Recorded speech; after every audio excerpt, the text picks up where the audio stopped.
ರಾಜ್ಯದಲ್ಲಿ ಅಕ್ರಮ ಗೋಹತ್ಯೆ, ಒತ್ತಾಯಪೂರ್ವಕ ಮತಾಂತರ ಪ್ರಕ್ರಿಯೆಗಳು ಹೆಚ್ಚಾಗುತ್ತಿದ್ದು, ಇವುಗಳನ್ನು ತಡೆಗಟ್ಟಲು ಕಾಯ್ದೆಗಳನ್ನು ಸಮರ್ಪಕವಾಗಿ ಅನುಷ್ಠಾನ ಆಗಬೇಕು ಎಂದು ವಿಶ್ವ ಹಿಂದೂ ಪರಿಷತ್ ಕೇಂದ್ರೀಯ ಸಂಘಟನಾ ಮಹಾಮಂತ್ರಿ ಮಿಲಿಂದ್ ಪರಾಂಡೆ ಹೇಳಿದರು.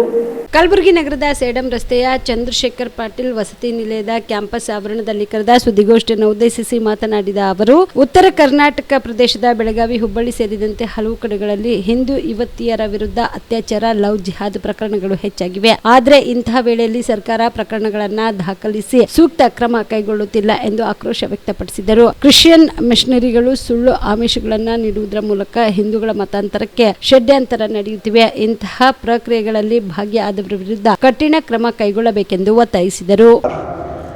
अभी कलबुर्गी में जो अपना प्रवास हो रहा है, तो अपने उत्तर कर्नाटक के अनेक जिलों में संगठन को बढ़ाने के लिए विश्व हिंदू परिषद ने जो प्रयत्न किया है, तो अभी हर ज़िले में 100 से ज़्यादा समिति कमिटीज़ यह विश्व हिंदू परिषद की बनी है. तो अलग अलग जिलाओं में उसके निमित्त अभी प्रवास हो रहा है. उसका ये पहला दिन है और इसलिए उन समितियों का एक तरीके से उद्घाटन, इनॉग्रेशन ये इस बैठक के माध्यम से होगा. मगर कर्नाटक में जो अनेक बातें चल रही है उसके बारे में मैं सबके सामने बोलना चाहूँगा कि एक तो बहुत जगह पर लव जिहाद जैसी घटनाएं अलग अलग माध्यमों से हो रही है. जैसे कि हुबली में भी किसी जिम्नेशियम के संबंध में जो घटनाक्रम हुआ है, तो इस तरीके के प्रयत्न लव जिहाद के मुस्लिम समुदाय के एक वर्ग के माध्यम से ये सतत चल रहे हैं.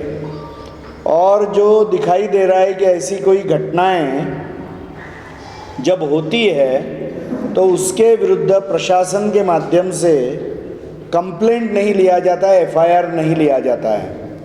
और इसलिए एफआईआर लेने की प्रक्रिया, प्रत्यक्ष कानून की प्रक्रिया यह होने की आवश्यकता है, जिसमें यहाँ पर अभी कर्नाटक में बहुत कमी दिखाई दे रही है. ऐसी घटनाएं अनेक जगह पर हो रही है. बेळगाव के क्षेत्र में भी ऐसे अत्याचार की घटनाएं हुई है, उत्तर कर्नाटक में, हुबली में भी हुई है, अन्य जिलों में भी हो रही है.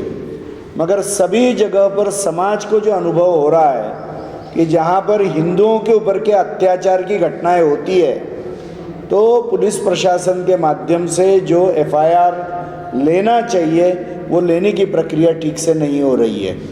और इसलिए हम इसका कड़े शब्दों में निंदा करते हैं और हिंदू समाज को भी कर्नाटक में राज्य यानी सब तरीके से यह न्याय मिलना चाहिए, उसकी प्रक्रिया बहुत कमज़ोर दिखाई दे रही है.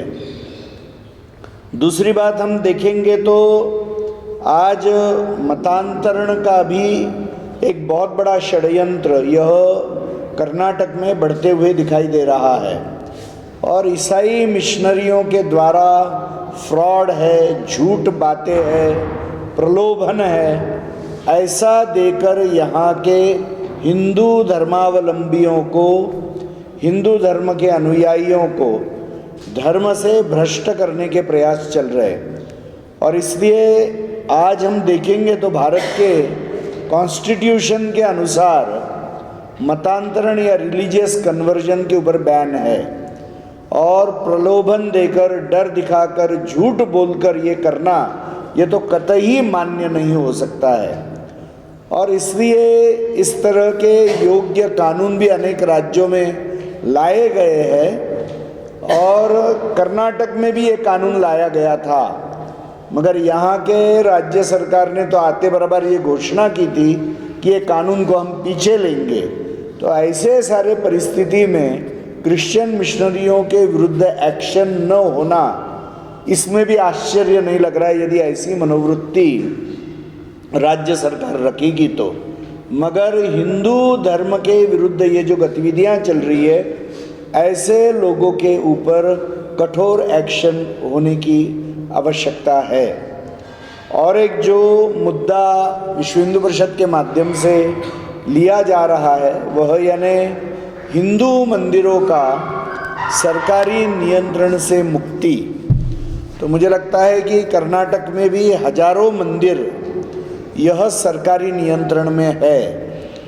हिंदू समाज ने जो मंदिरों को दान दिया है वह दान मंदिरों की सेवा के लिए, देवताओं की सेवा के लिए और धर्म के प्रचार के लिए दिया हुआ है।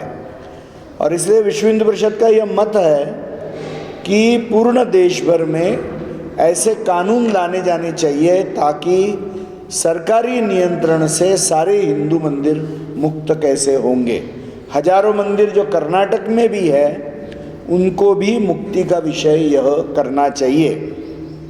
अभी जो संसद का बजट सत्र हुआ है तो वो बजट सत्र में हमने संसद में अलग अलग पॉलिटिकल पार्टी के लगभग 375 से ज़्यादा पार्लियामेंट मेंबर्स के साथ में मिलना किया, Lok Sabha as well as Rajya Sabha. और जो विषय लेकर हम वहाँ पर गए, एक यानी हर राज्य में और केंद्र में हिंदू तीर्थ क्षेत्र मंत्रालय इसकी स्थापना करनी चाहिए। हमने केवल तीर्थों के तरफ टूरिज़्म इस दृष्टि से नहीं देखना चाहिए। भारत और हिंदू समाज यह धर्मप्राण समाज है, यह धर्मप्राण देश है। और आज लगभग 2% ऑफ जीडीपी यह धार्मिक यात्राओं से और तीर्थ क्षेत्रों के माध्यम से यह देश में उपलब्ध हो रही है। हम प्रत्यक्ष अभी अयोध्या में राम जन्मभूमि का मंदिर बन गया है, उसमें देखेंगे तो प्रतिदिन लगभग 80,000 से 1 लाख भक्त यह हर रोज आ रहे हैं। काशी में देखेंगे तो 1 लाख से ज़्यादा भक्त आ रहे। ऐसी स्थिति अनेक जगह की है और इसीलिए थाउजेंड्स ऑफ पीपल, इनको नौकरियां मिल रही है, लोगों के व्यवसाय ಬಿಪಿಎಲ್ ರೇಷನ್ ಕಾರ್ಡ್ ಹಾಗೂ ಆಯುಷ್ಮಾನ್ ಕಾರ್ಡ್ ಫಲಾನುಭವಿಗಳಿಗೆ ಸುಜ್ನಿ ಆಸ್ಪತ್ರೆಯಲ್ಲಿ ಉಚಿತ ಚಿಕಿತ್ಸೆ. ಕಲಬುರಗಿಯಲ್ಲಿ ಸ್ತ್ರೀ ರೋಗ ಹಾಗೂ ಮಕ್ಕಳ ಚಿಕಿತ್ಸೆಗಾಗಿಯೇ ಪ್ರತ್ಯೇಕ ಆಸ್ಪತ್ರೆ ಪ್ರಾರಂಭ. ಸುಜ್ನಿ ಕಲ್ಯಾಣ ಕರ್ನಾಟಕ ಭಾಗದ ಅತ್ಯಾಧುನಿಕ ತಾಯಿ ಮತ್ತು ಶಿಶುವಿನ ಆರೈಕೆಯ ಆಸ್ಪತ್ರೆ.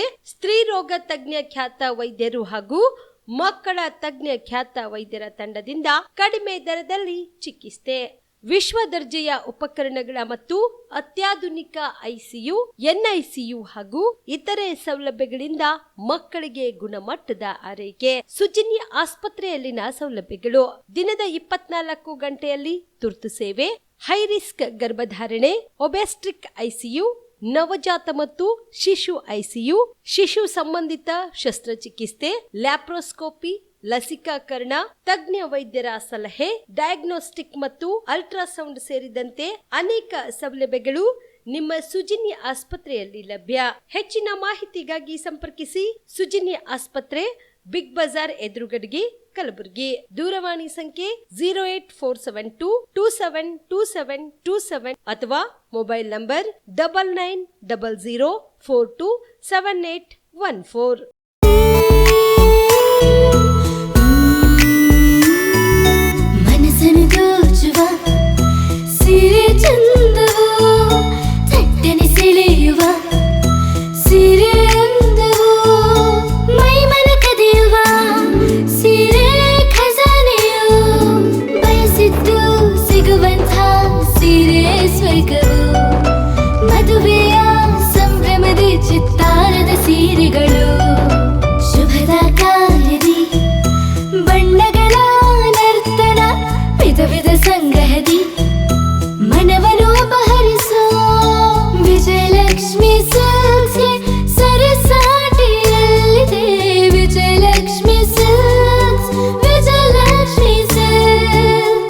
ಗುಲ್ಬರ್ಗ ಜಿಲ್ಲೆಯಲ್ಲಿಯೇ ಮಹಿಳೆಯರ ಮತ್ತು ಮಕ್ಕಳ ವಸ್ತ್ರಗಳ ಏಕೈಕ ಅತಿ ದೊಡ್ಡ showroom Vijayalakshmi silks, city centre mall, super market road, Gulbarga.